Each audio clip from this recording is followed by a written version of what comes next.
Welcome to A Slob Comes Clean, the podcast. I'm Dana White. I blog over at aslobcomesclean.com. That's where I share my personal deslobification process. As I figure out ways to keep my own home under control, I share the truth about cleaning and organizing strategies that actually work in real life for real people who don't love cleaning and organizing. Thanks for joining me. This is podcast number 120, and I'm calling it Giving Up on Dreams or something like that. Because that is the reality of decluttering sometimes. So, okay, before I get to the subject of today's podcast, I wanted to read you a review that just came in. All right, 5 stars. Thank you. And the review is titled, Thank you, thank you, thank you. I love this book. Thank you, Dana. I have finally found out there is nothing wrong with me. I just need to change the way I think about things. I remember a time when my house was spotless, but as more babies came along, so did all that stuff. I knew it had to go, but it was too overwhelming to even start. I'm not there yet, but every time I donate a bag of clothes or throw out a box of stuff, I feel a weight lifted off my shoulders. As the spaces are opening up in my home, my mind is also becoming clearer. I'm making a difference, and there is a transformation happening. This book has changed my life.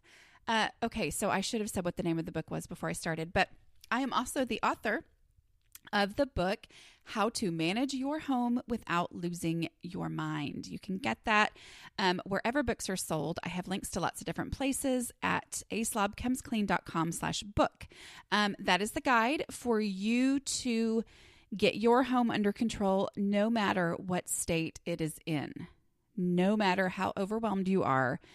I've been there, and the book is written to help you get your own home under control. Okay, so I am talking today about giving up on a dream. This was a question that one of you sent me.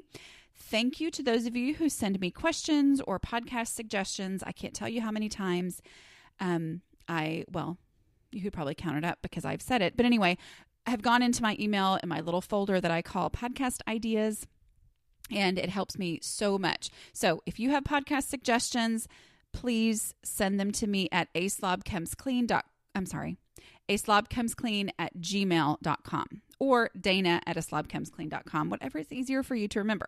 But if you can do that, I greatly appreciate it when people send those in. Okay, so this person asks, I was wondering if you could do a podcast on a decluttering issue I'm having. I've been decluttering like crazy lately and donating a ton of my son's clothes, baby toys, my nursing pillow, etc. that I've been saving in hopes of having a second child. I wanted a second child. My husband didn't, but I've been hoping that would change. I'm now 47. My son is 8, and I'm finally accepting the reality that my dream is never going to happen. I'm pushing through with decluttering this stuff and also saving those truly special items, but it's been really emotional for me, and I'm grieving. I guess the question is how to get through decluttering when it means you're facing reality and giving up on a dream. It would also be relevant to someone decluttering craft projects, workwear for a career that didn't work out, exercise equipment, items from a failed marriage, whatever. I listened to your Clutter Guilt podcast, but it didn't really address this. Okay, so this is such a total reality for those of us who struggle to declutter. Okay. I've talked about Normal Friend before. That's a friend of mine who does not struggle with clutter at all. She is much more likely to just get rid of things. I remember her talking about how in some ways it was actually an issue for her in the other direction. Her grandfather had these, and I don't remember the exact story, but anyway, he'd had these dolls like that he collected or something like that on his world travels. He traveled a lot and had sent to her when she was a kid, and somehow she ended up with them in her house. I guess maybe her parents got rid of them or something. And she just gave them all to Goodwill because she was just like, I don't know what to do with this. I'm just going to get rid of it. And then later thinking, oh, maybe I shouldn't have done that. But she was still okay. And this is one of those things I've said before.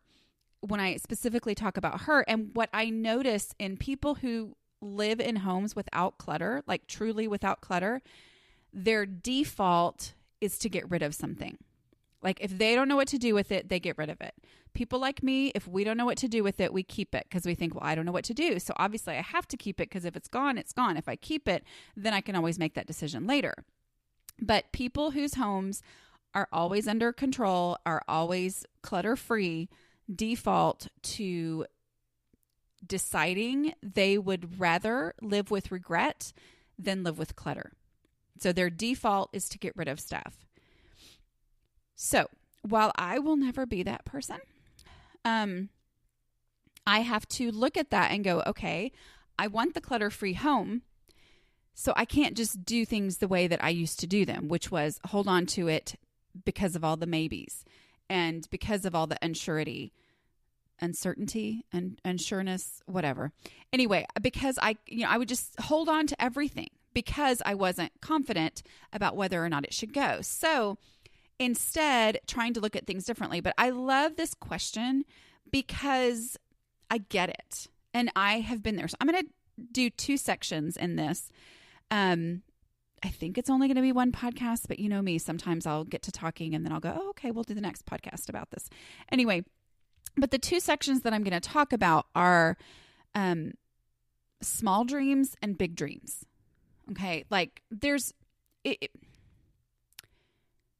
I love that the person who wrote the question acknowledged that this would also be relevant to decluttering craft projects, decluttering workwear for a career. Because it's funny because I hadn't even reread that part. And as I'm making notes about what I'm going to say, which I have notes today. That's always exciting, right?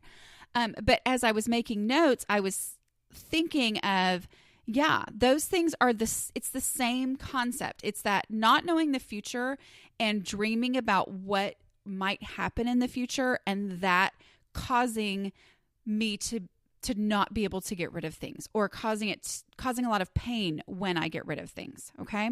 So what I'm going to do is talk about small dreams first. So there's little things. I have a post that I share on Facebook pretty frequently. And it's from the very beginning of the blog. It actually was written in, it was written in 2010 in January. Well, I started this blog, this whole deslobification process, in August of 2009.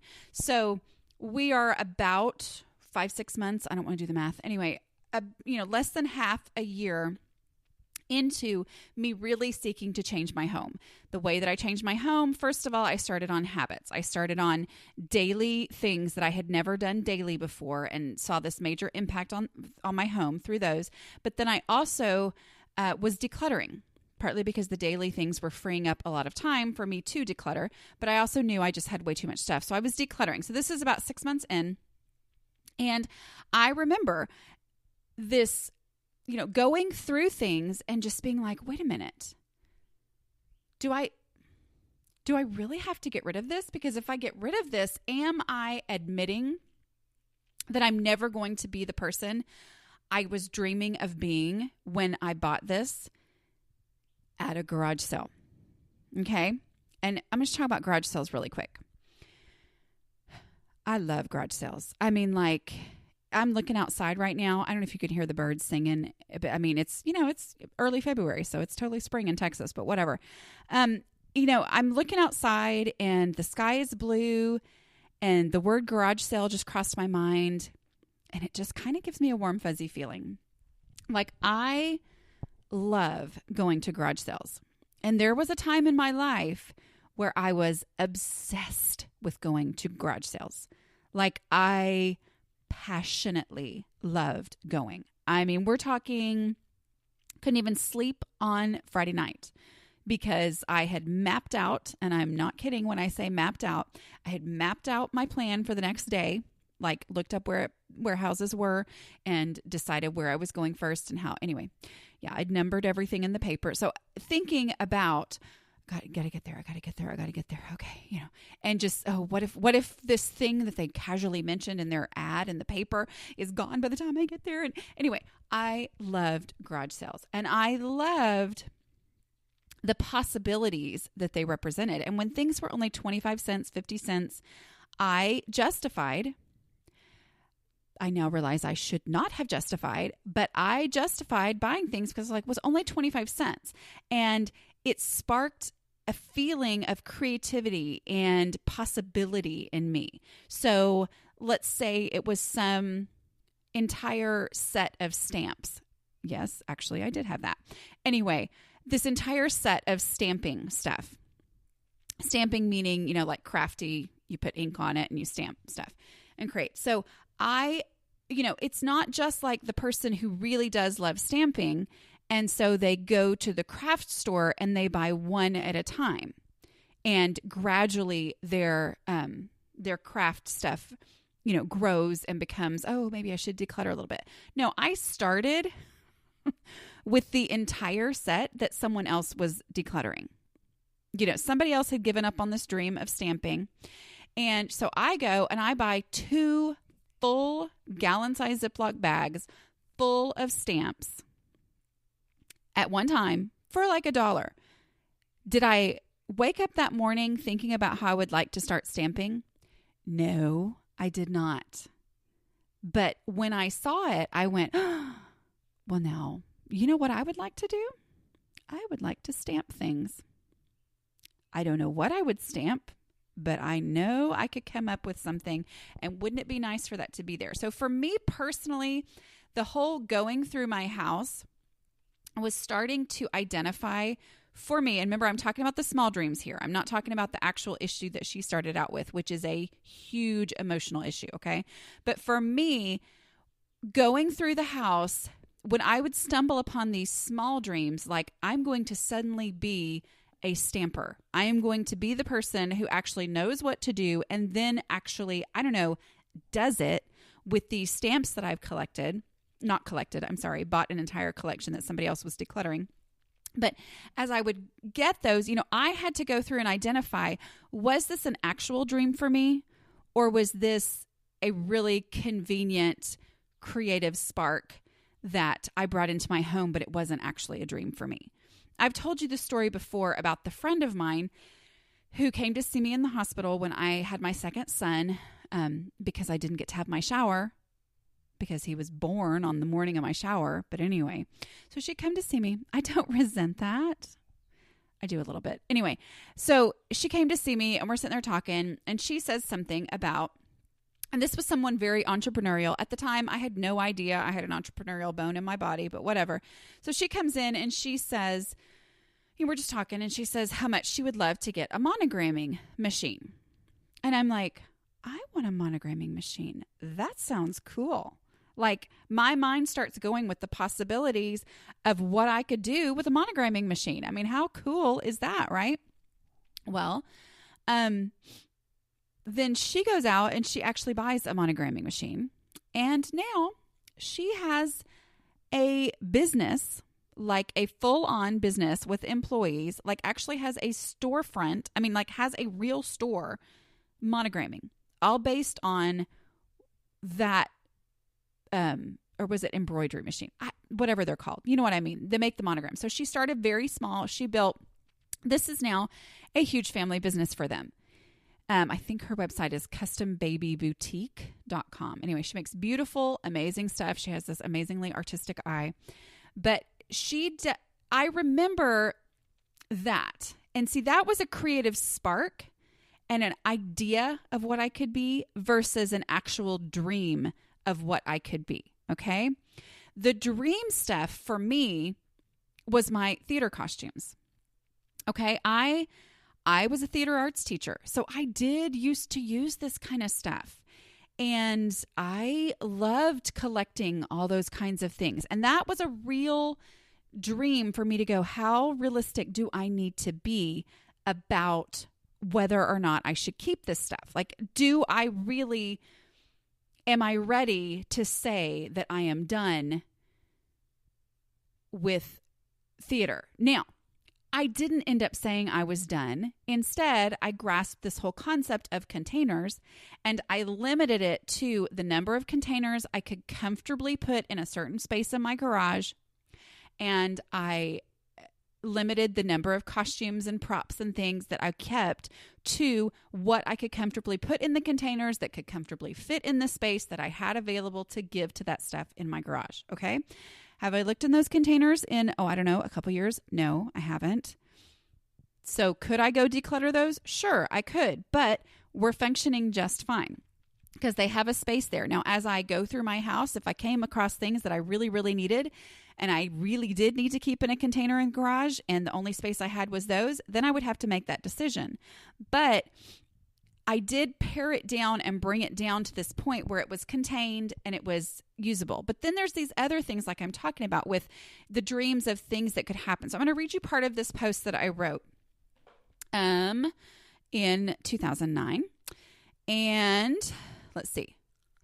Okay. I also decluttered this cabinet. It's the cabinet below my mixer, and it's where I keep the sugar and flour and such. The very outer edges of the cabinet get used consistently, and there are things like my hand mixer that are stored in there that get used a lot. But there are also a lot of things we never use, like that stuff. A special thing to grill fish and some fancy baking dishes. The problem? I don't really bake. A little, but not special pan kind of baking. But I got grumpy when I came across my springform pan. Springform pans are cool. They make canned cinnamon rolls look fancy. And I have dreams of doing more baking. Someday, I started feeling sorry for myself. Do I really have to give up all of my dreams and throw away every single thing that I don't use? I haven't used the springform pan in years because I didn't remember that I had it. And if I had, I probably wouldn't have been able to find it. Each of the unearthed items represents some great idea I had once, a dream of finding a perfect recipe and already having just the right thing to make it in. I'm willing to be realistic. I am willing to throw away the things that are just slightly different from something I have that I do use, but I don't want to give up all my dreams.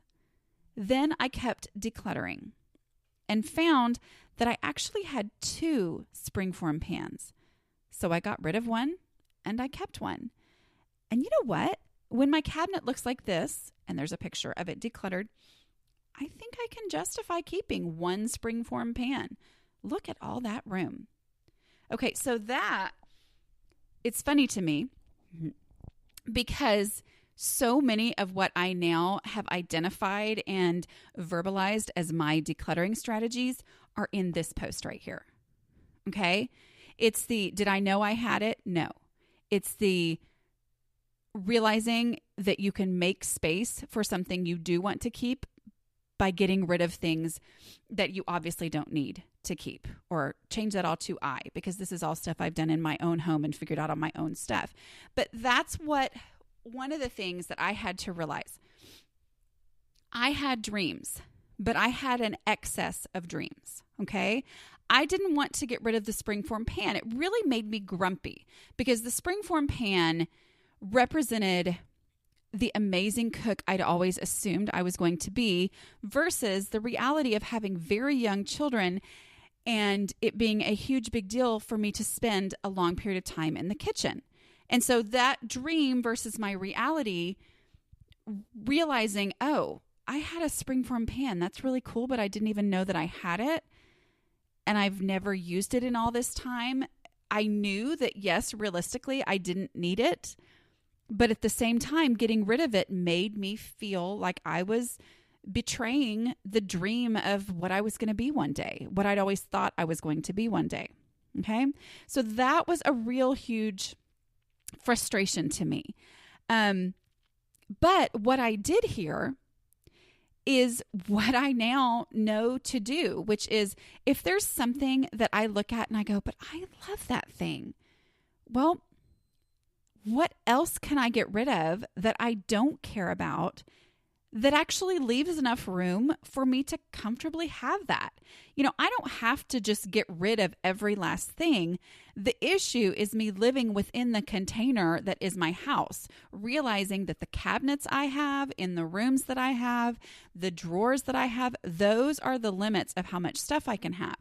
So if there's something I really, really want to keep, even though I probably, if I was absolutely heartless, like super neat, clean people are, I'm sorry, I didn't mean that. Like, you know what I mean? Go back to what I said earlier, and that's what I'm talking about. Anyway, but yes, sure, of course, I could totally justify getting rid of this, but I just want it. Well, make space for it by getting rid of stuff that doesn't make me feel like I'm giving up my dreams. Okay? That right there was huge for me. Other things too, sometimes, a lot of it was dreaming of hosting fancy dinner parties. My fine china, which I have an odd number of because I got some place settings for my wedding. So I have enough for, our family plus maybe a couple more people. But then I added to that, buying stuff on eBay. I kind of went through this phase where I was constantly looking for it and adding to it. But the reality is I rarely ever use that stuff. Like it's very, very rare. So I could probably say, you know what? You don't use this enough. Your white plates that you have are perfectly fine. So you just need to get rid of this, Dana. Well, instead, I've got a spot for it. And it's actually kind of a decoration in my home. I have a china cabinet, which is in a place that it totally fits and is not in the way of anything else. It's not shoved in and, taking up space that something else needs. I've got a china cabinet and I stick that stuff in there and I can see it and it makes me happy every time I look at it. And guess what? I do actually use it. It's rare, but I do use it. I could live without it, but it does make me happy and I do want to keep it. So the issue was making the space for it by getting rid of stuff that isn't emotional to me. By, yes, I didn't need to keep everything, but I kept the stuff that I loved. I kept the stuff we used, and then I got rid of the huge amounts of dishes that I didn't really like, but I was scared to get rid of because I was always running out of clean dishes because I didn't have a dishwashing habit. So, there it goes back to that whole habits plus decluttering. They work together. They're codependent. Okay. Other things too. Sometimes it's this idea of saving up versus holding on versus saving up. Or I don't know. Forget what I just said. I'm not sure if that makes sense. But, I would collect things on the idea that I might need them someday. Sometimes they were really dumb things. Like I collected Capri Sun boxes forever when my kids were little bitty because I had seen something somewhere and I thought, ooh, you know what? My son who loves to build, could build things with these Capri Sun boxes. He could make himself a little fort or a house. And so I started building them. I started collecting them. You know how many Capri Sun boxes it would take to make a fort? A lot. You know how much space that takes up? A lot. Okay. And then guess what? He maybe played with them one day, but it wasn't his idea, so he didn't really care that much. But I was saving these things up and holding on to things on this idea of what might happen in the future, when instead, usually, if he got some idea that he would stick to for a day and just have, a couple days and have so much fun, he would go around and use his own creativity to find what he needed and come up with an idea to do that. So that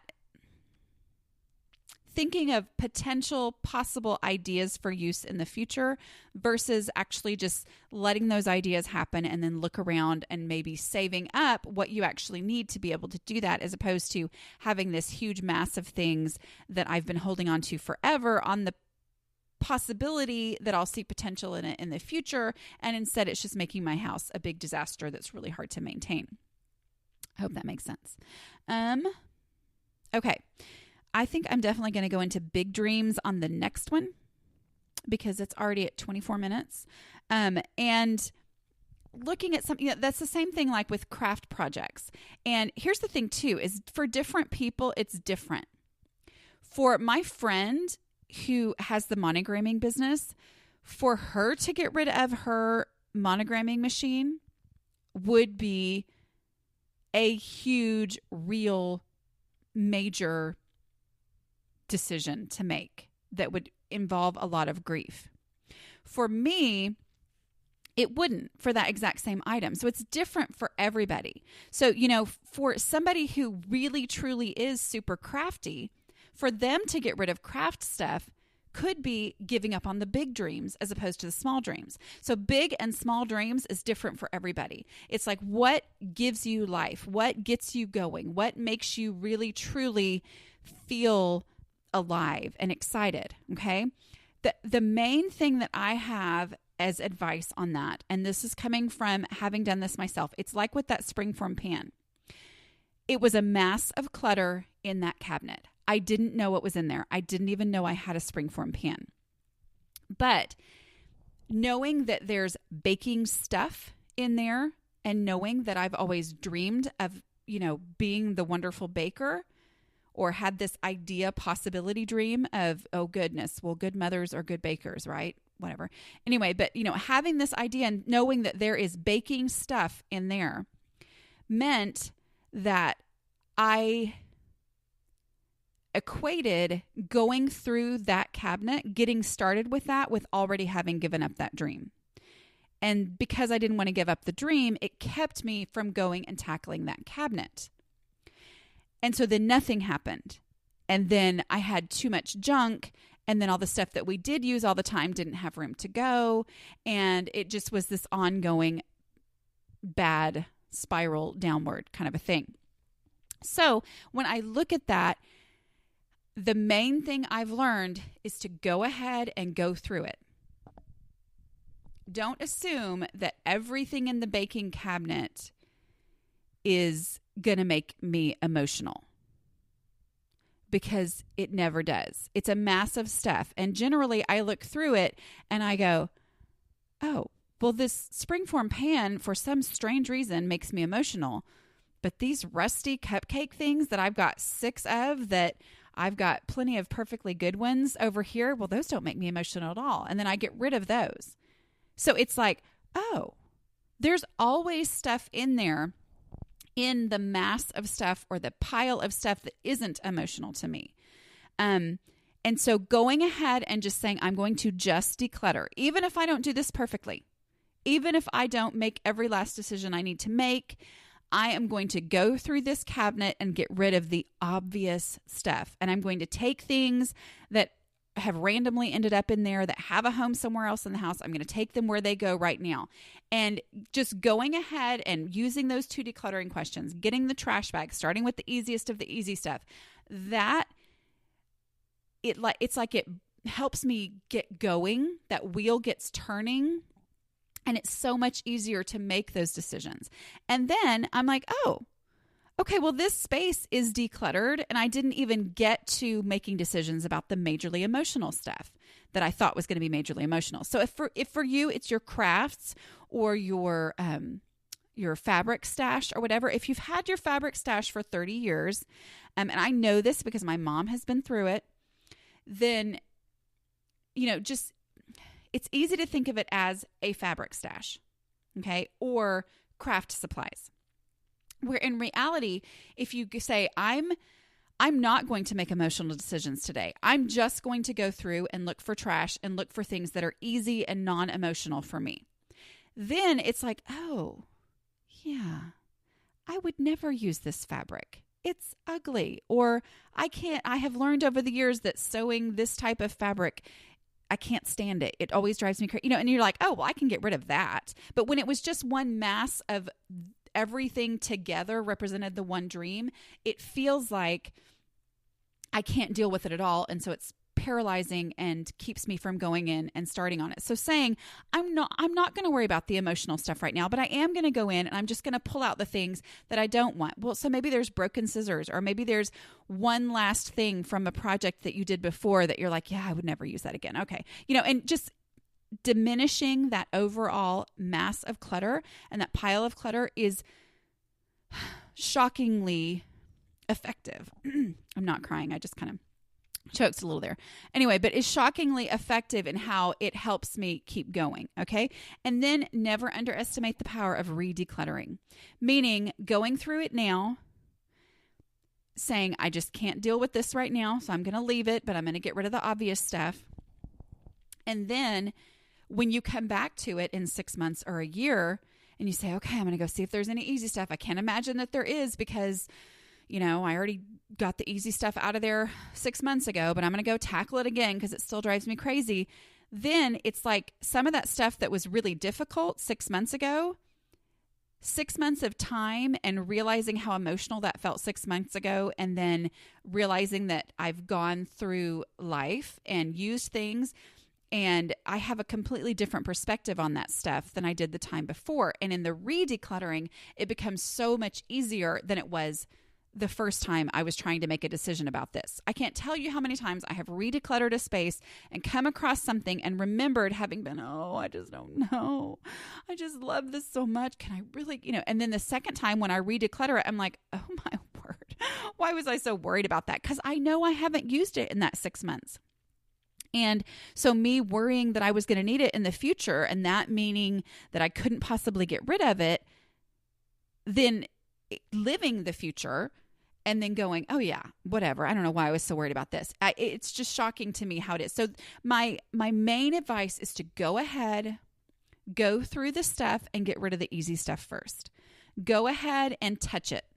Go ahead and make decisions, even if it means sometimes you leave something that you think, oh, well, a perfect declutterer wouldn't have left this. Who cares? You're you. You're not a perfect declutterer. I'm not a perfect declutterer. There is no such thing. Okay. Because what about the person, the friend who got rid of those international dolls and then she regretted it later? She wasn't a perfect declutterer either. Does she declutter? Yes. But there's no such thing as perfection.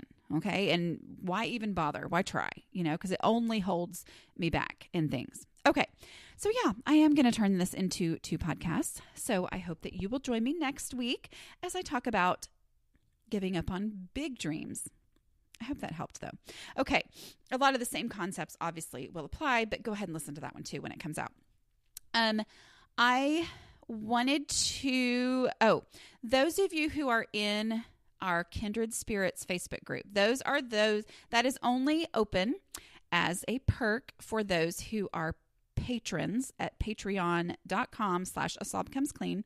For those of you who are patrons of the show, you can be part of that. If you have filled out, if you're a patron, make sure that you fill out the form that you can see through your patron account, because that is how I will invite you to that Facebook group. But I have invited people who are not yet members of the group. So I'm guessing that the reason for that is that you have not seen the invitation.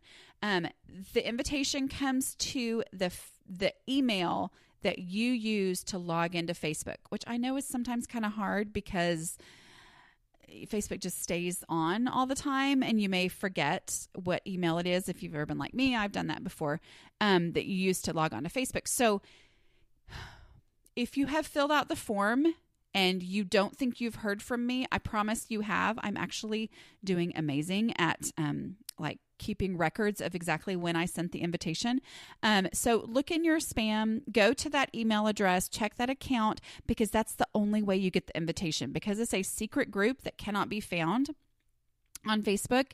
Unless you're a member, unless you've been invited, you will not, it's not going to show up in your notifications. I wish it did, but it doesn't. So go to that email account associated with your Facebook thing. As long as you filled out that form, if you haven't filled out the form, go find the form or email me and I'll give you the link to the form. But if you have filled it out, make sure you go check your spam or check through your email on that account. And if you can't find it, email me. Okay. And let me know, because I am keeping track of who I have invited, but I am not keeping track of who has accepted the invitation. And just so you know, that's just, I'm never going to keep track of that, but you know, that you have been sent the invitation if you filled out that form. I hope that made sense. If anybody is still listening, and if you'd like to be a patron, we would love to have you in there. It's a very fun, supportive, loving, kind group. Okay. If you're still listening, there is a podcast I want to recommend. It is only a short series of podcasts, but it's called Making Oprah. And I grew up watching Oprah, and I knew that like, I think she went national when I was in 5th grade. And so I would come home and watch it after school, which sometimes some of the subject matter, as I like listened to this podcast and was reminded of so many shows that I'd watched, I'm like, wow, I don't know that I'd let my 5th grader watch that, but okay. Thanks, Mom. She doesn't listen to my podcast anyway, but that is, it was really, really fun. I mean, it was just, it just kind of goes through the story of her creating basically this empire, which none of us can deny is humongous. But, just from her beginnings and going through and kind of developing the show and figuring out the direction they wanted to go in the show. And it was just really fun to me because like I said, I didn't realize how much I had watched, but as they were talking about those first few years, and they would kind of talk about a show and such that happened and how that, kind of directed things as the show kept going. Basically every single time I was like, yep, I saw that. Yep, I saw that. I totally remembered that show and that person saying that. Or do you remember the lumberjacks in Alaska? Do y'all remember that one? Anyway, where it was like a dating thing, finding lumberjacks in Alaska. Very funny to me. Anyway, but yeah, it was just really a fun listen. I enjoyed so much. So that is something, like I said, I think it's maybe 6 podcasts or something like that. But it's called Making Oprah, and just go to iTunes and search Making Oprah or wherever you listen to podcasts. So thank you for joining me. I know I've gone a little bit long, but this was podcast number 120. If you would like to get the show notes for that, just go to aslobcomesclean.com/podcasts with an S, and it will be linked there. So thank you, and I will talk to you guys later. Bye.